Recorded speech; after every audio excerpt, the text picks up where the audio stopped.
Thanks for tuning in to more F1 coverage on Proline TV as we take a look at the Japanese Grand Prix with CJ Radune from rotowire.com. How's it going, CJ? It's going well. Excited to be talking about Japan. A great racetrack. Looking forward to it this weekend. Yes, before we get into that, it's been a couple of weeks, and since the last race in China, we've had quite a bit of news. Matter of fact, the big news, of course, that came out of China was the double disqualifications from the Ferrari drivers, separate incidents as well, which is really strange. I mean, it's just like, wow, both of them in the same race for two different things. I mean, that's really weird. That's when Lewis Hamilton and Charles Leclerc, teammates, as well as Alpine's Pierre Gasly, all disqualified from the Chinese Grand Prix after failing post-race technical checks.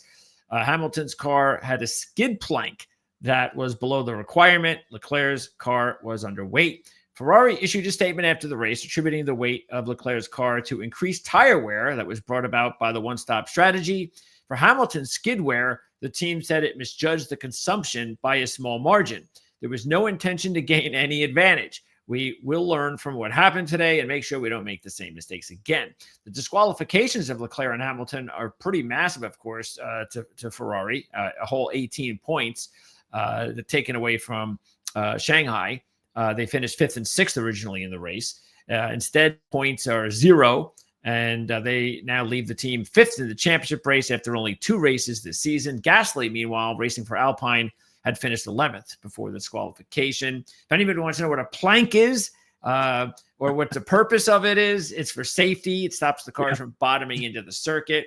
The point of the plank wear rule is to ensure teams are not running their cars too close to the ground and consequently gaining a performance benefit by increasing the downforce generated by the floors, which are especially powerful under the current ground effect regulations. So why was this such a massive big deal, which I understand why, but also how strange that it happened in 2 completely different scenarios with the same team.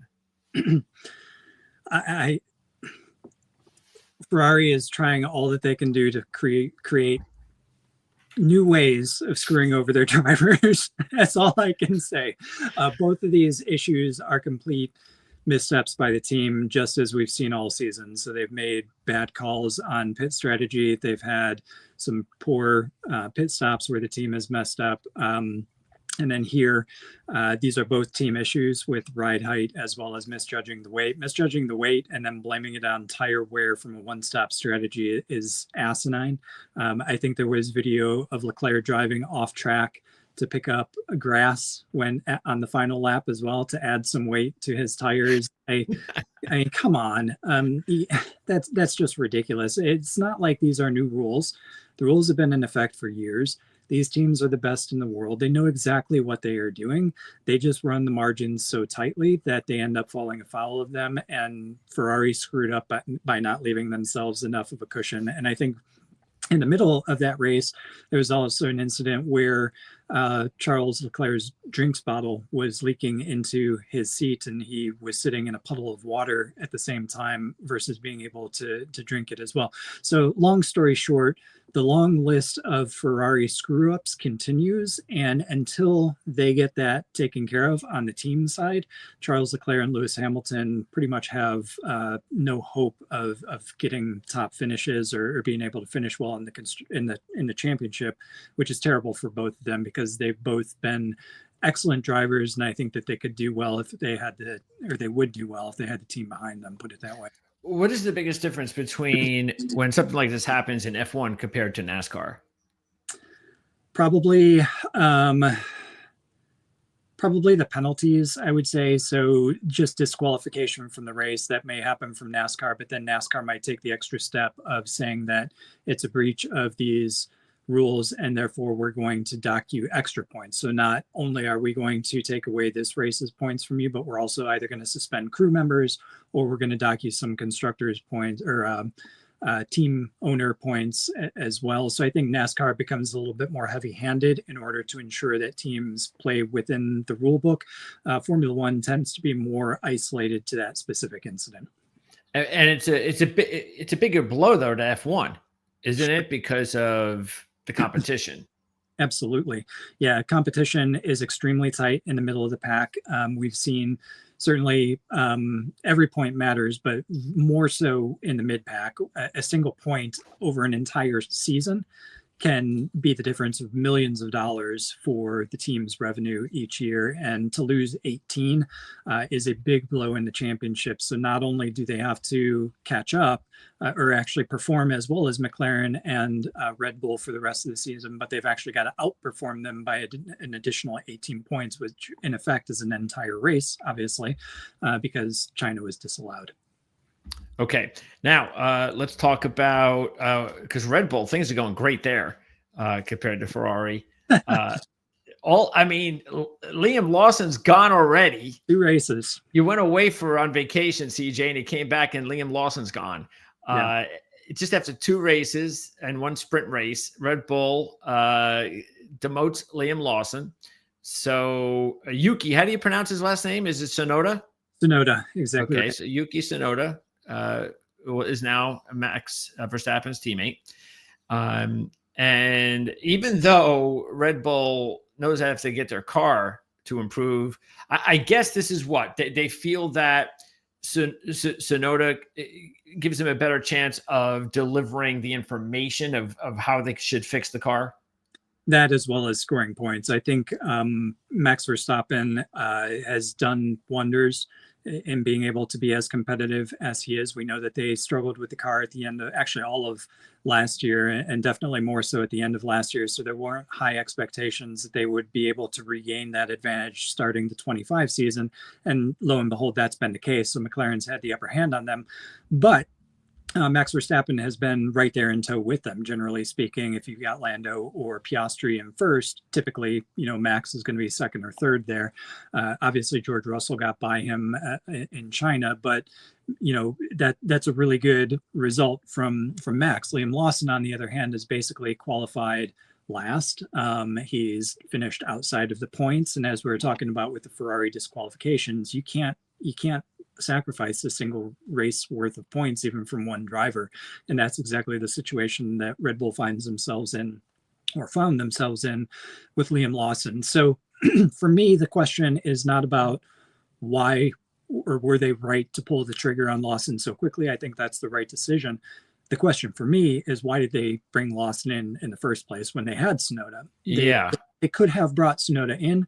Seems to me like they didn't learn the lesson from last year, where they went ahead when Perez was struggling and renewed his contract, only to then not actually honor the renewed contract to release him out of it. They had Tsunoda. They could have brought Tsunoda in at the beginning of the year versus Lawson, but for some reason they chose Lawson.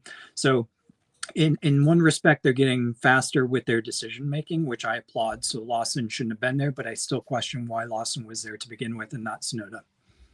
And by the way, Lawson has the distinction now of having the shortest racing career in Red Bull history. Now, this is coming from the Athletics F1 newsletter. We'll have a link in the description if you like to order it. And they wanted to get the drivers to weigh in. As you can see there, this is from, of course, Indy, Scott McLaughlin. It's a cruel sport, but I really don't think he was given a fair shot. Give the kid a chance if you were going to throw him into the deep end against a 4-time world champ. To begin with, why even give him the shot in the first place if you aren't going to ride the wave? I think we just heard someone express that same opinion here just a few seconds ago. Former F1 driver. What was that?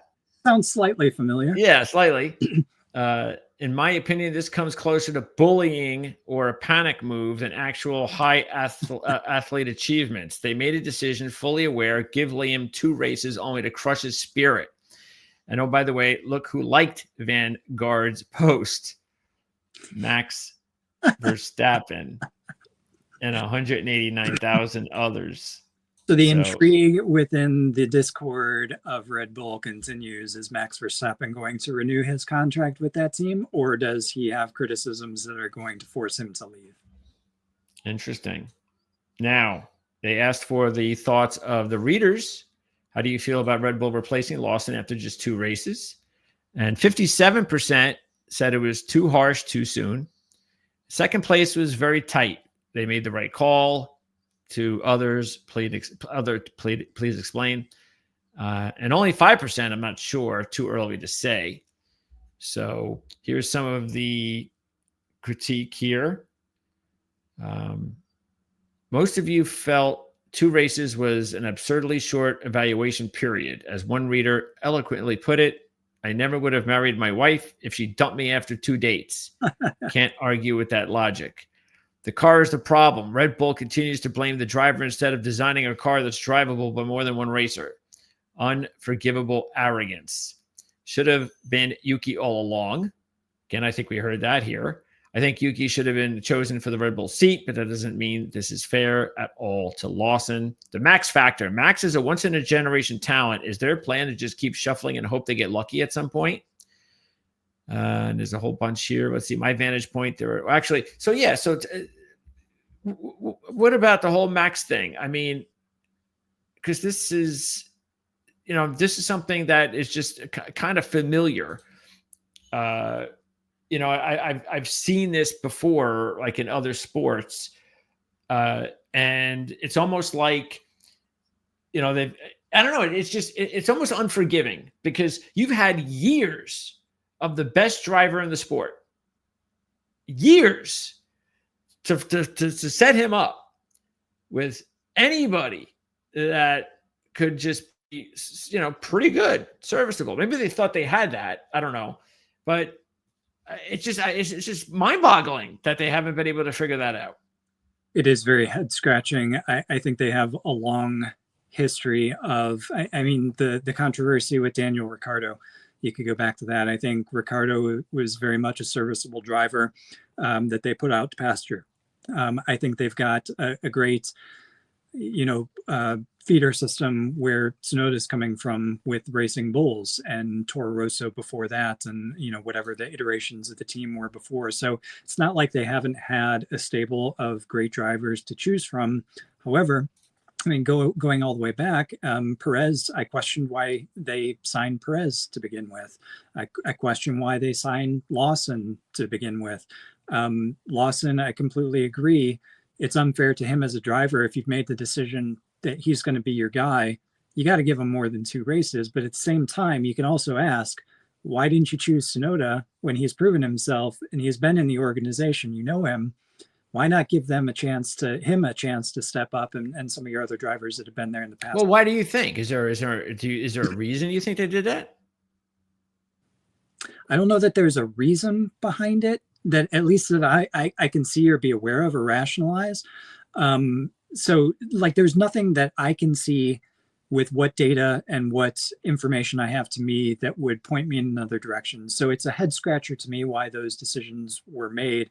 I'm on the fence with Perez. So Perez, there's probably, I could see having the belief in him that he can turn things around. He can be your guy. I think they ended up sticking with him too long, but I think like Ferrari continues to make every single conceivable mistake under the sun during a race, I think Red Bull on the opposite side of the coin continues to make every conceivable mistake under the sun in terms of driver selection, and they're just lucky as hell that Max Verstappen is there and under contract. So is it different like in NASCAR? Like, that if they go grab a young driver, they're usually grabbing it from their stable of drivers, usually. Is that the same thing with F1? Typically, yes. Okay. The development teams, there are development academies, okay. They, like Ferrari has a stable of young drivers that they have in various series. Same thing with Mercedes, and same thing with a Red Bull as well. Red Bull has the distinct advantage of basically having 2 teams in the sport, though, and while they're separate, you can have one of those drivers get experience in Formula One, but not be in the actual Red Bull car alongside Max Verstappen. And that's the situation that Tsunoda was in. So again, when it comes down to choosing Lawson ahead of the 25 season, where did that decision come from? It reminds me of in NFL football, Cleveland Browns. I'm a Cleveland Brown fan. I live in Cleveland, Ohio. It's the Cleveland Browns drafting Johnny Football. It's the Cleveland Browns making the big trade for Deshaun Watson. It's the Cleveland Browns drafting Brady Quinn. It's all of those missteps every single year. That's what I see Red Bull doing with their driver selections. But they're just fortunate that they've got Max. Exactly correct. So they've got the two teams that keep fucking up the one team. Yep. But the other one, we got Max. So, yep. Okay. Well, yeah, not good, but we'll take that into account for sure this season as we break down races like we're going to do right now by taking a look. First of all, well, I tell you what, let's this is the track that they're going to be racing at, of course, this week in Japan. And what's the deal with this track specifically? What's the difference, say, from just 2 weeks ago? It's a figure 8 track. It's got medium to high speed corners. It's more narrow. It's a little bit more vintage. The pavement's a little bit more old. So I think this track just in general has a lot more character. And I think that despite the fact that they did some repaving over the summer and ahead of this race, where some sections of the track are going to be a little bit more smooth, we would expect speeds to pick up and lap times to fall as a result of that. I still think that this track is going to be pretty harsh on tires, given its mix of medium and high speed corners. So I think this race this weekend is going to be all about being easy on your tires, making sure that they're able to last an entire stint, not wearing them out too much. And I think everybody's going to fall toward a 2-stop strategy.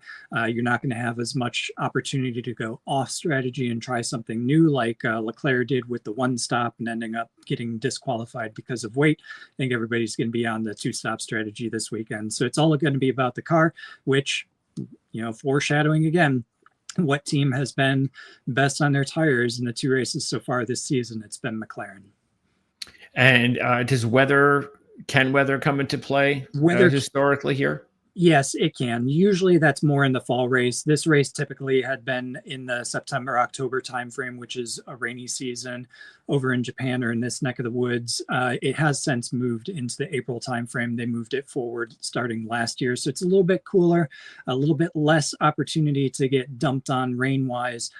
So that cooler temperature could help the tire wear a little bit compared to past seasons. But again, it's older pavement. It's got high and medium speed corners, which takes a lot of life out of the tires. So again, it still comes down to tire management. Okay, so let's take a look at the odds. Let's pop them up here. And let's remind everybody that 2 weeks ago you were right on with your pick. You had Piastri at 3-1 to win the race in China. So you're on a hot streak. 1 for 1. So let's try to go 2 for 2. Go 2 for we're actually 2 out of 3, but 2 in a row. 2 in a row would be nice. And Piastri is no longer getting 3-1. No. So this week he's down to less than 2-1. Lando Norris is of course the favorite. And look at our boy there, Max, at 7-1. Which the way things are going, it sounds about right. And then you got Hamilton and Russell and Leclerc at 11-1. So what do you think about this week? Let's first, again, we're going to go over the 3. We're going to go over your pick. We're going to go over your winning car and a top 4. So let's start outright. Yeah, so outright this week, obviously I mentioned it, it's going to be a McLaren, and honestly, I think it's going to be Lando Norris this week. And the reason I say that is because Oscar Piastri last season in the McLaren was only able to finish 8th despite starting 6th. Interestingly, if you look at this race last year, Max Verstappen won it. I think he won the last 3 races at Japan, if I'm not mistaken. But it was a Red Bull kind of day, and it was Ferrari right behind them. But again, we've talked about Ferrari screwing everything up under the sun. So I hesitate to put them, at the front in terms of a favorite for the win. So Lando Norris, therefore, gets my nod. He ended up finishing 5th last year, right behind the 2 Red Bulls and 2 Ferraris. So best of the rest there. I think he's in a better situation this year, and the confidence coming off of 2. Number 1, a win earlier in Australia, but then number 2, doing pretty well right now in the 2025 season after 2 races. I think he can come out and win again here or win for the first time at Japan, but win again here in the 25 season. All right. So again, you're only getting 160. but it is what it is, and sometimes you just have to take it. So, especially since it's F1, it could be worse. It could be minus 500 or something like that. So we know how the sport. Odds. That's definitely a change from last year. Yes, absolutely. And yes, Verstappen has won the last 3 races, all from the pole. Matter of fact, the pole sitter has won 6 of 7 here. Do you know the only driver in the last 7 races at the Japanese Grand Prix who did not win from the pole? I do actually. Oh, and he's not a current driver. If I'm thinking of the right person, probably are. Valtteri Bottas. That's it. Nailed it. 3rd. So there you go. Matter of fact, you have to go way back to 2006, the last time anybody won here outside the top 3 starting position. All right, so you're going to go with Lando at plus 160 outright. Let's now take a look at, we're going to go with top 4. So where's top 4? Did they have top 4 here before? Where's the far right column there? Lando's negative 600. Winner without? No. Oh, you mean at the here? Yep. Oh, yeah, that's right. Okay, top 4. Okay, cool. So what are you going to do with your top 4? Keep going down. Okay, that's right. We don't want any of these. See if we can find somebody with price. Okay. How about a Tsunoda at 500? I think that's I like that. I will absolutely take that one. That would be a nice story. Granted, it's going to be his first race in the car, but Red Bull last year here finished 1st and 2nd. My second choice for the winner, had I not taken Lando Norris to win in Japan, would have been Max Verstappen, just based on his success at this track and Red Bull's success at this track. So I think that Tsunoda is in store for a pretty good day. Okay. You're just going to do one this week? Yeah, let me see. Antonelli, maybe a Sainz or an Albon. So Williams has been impressive so far in these first 2 races. It would be a stretch for them to get into the top 4. They're definitely points paying cars, which is why you're getting the benefit in the odds there. Williams has been very impressive, both drivers. Carlos Sainz, as a matter of fact, in this race last year, finished 3rd behind the 2 Red Bulls in his Ferrari. So maybe either Sainz or Albon. I'll give the nod to Sainz, though. Okay, so that's 28-1. Yeah, because last time out, you had both Albon and Sainz, but they were 8-1 and 10-1. Much better now. Absolutely. All right, so there you go. That is your top 4, and now let's go to the winning car. So where does winning car? Where do they do winning cars? Be under team props.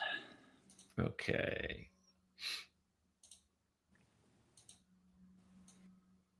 All right. There you go. Winning car. Negative 275. So I will take Red Bull at plus 8. All right.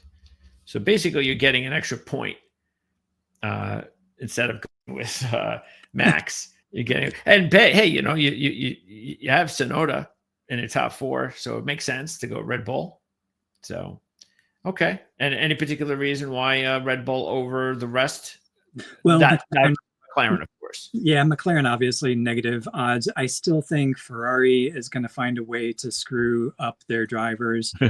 And so thinking that they're going to somehow magically get the win. That's true. Magically, that's a stretch. They could obviously, either one of them, very capable of winning if the team comes together. Just the plethora of mistakes so far this season is not inspiring, is not giving me confidence. I think if the Red Bull with Max Verstappen, much more consistent. So I think if something happens to the McLarens this weekend, I think Max is in there with a shout to be able to get the win. And there you go. So that is our preview for this week's race. And time-wise, which if anybody wants to watch this live, they're going to have to be on the Eastern time zone. They're going to have to be drunk. You're going to have to be a night owl because I want to say it's like 1 o'clock in the morning somewhere. Okay. 2 o'clock in the morning, East Coast time. So maybe you can watch it if you're a night owl on the West Coast. You can get it. If you're an extreme early bird on the East Coast, you're likely going to have to set your alarm to see it live. See, it's too bad this isn't NASCAR. If it was, it'd be starting at 3 Eastern every week, no matter where the race was. If it's in Japan, 3 Eastern. You got it. They don't care. So, all right. So anyway, we're out of here. Thanks for tuning in. What's next week? Next week is They're not taking the time off, right? Are they 3 races back to back: Japan, Bahrain, and then Saudi Arabia after that.